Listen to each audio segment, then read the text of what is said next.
আমাকে officially invite করা হয়নি। যদি আমাকে অফিসিয়ালি করতো আমি এটাকে আজকে বয়কট করতাম।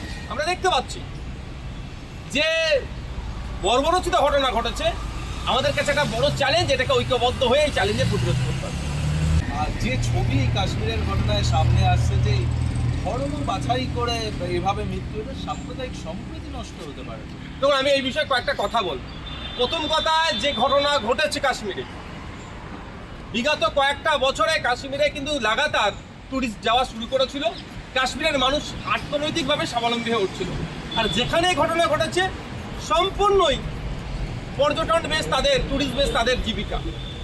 যারা এই ঘটনায় মারা গিয়েছে তাদের প্রতি আমি শ্রদ্ধা জানাচ্ছি, যারা এবং তাদের পরিবারের প্রতি আমি সমবেদনা জানাচ্ছি। যারা আক্রান্ত হয়েছে তাদের দ্রুত আরোগ্য কামনা করছি। কিন্তু এই যে খুনির দলেরা যে কাণ্ড ঘটিয়েছে, যে হত্যাযজ্ঞ চালিয়েছে, এরা কাশ্মীরিদের শত্রু, কাশ্মীরের জনগণের শত্রু, জাত ধর্ম নির্বিশেষে প্রত্যেকটা ভারতবাসীর শত্রু এবং দেশের শত্রু। এদেররা কোনোভাবেই না ছাড় পায়, কারণ এরা দেশের শান্তি, সম্প্রীতি, ঐক্য বিনষ্ট করার চেষ্টা করছে। বারবার কেন্দ্র সরকার বলে আসছে কাশ্মীরের সাধারণ মানুষ এই সন্ত্রাসবাদীদের সাথে কোনো সম্পর্ক রাখে না, এদেরকে বরঞ্চ বিচ্ছিন্ন করার চেষ্টা করে।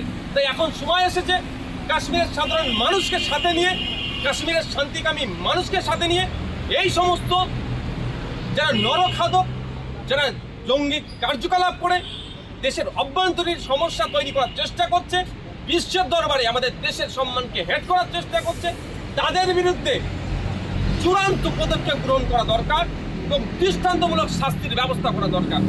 কিন্তু আমার কটা প্রশ্ন থেকে যাচ্ছে, এই যে ধর্মীয়র কথা হচ্ছে, ধর্ম দেখে দেখি কিন্তু এটা অস্পষ্ট আসছে।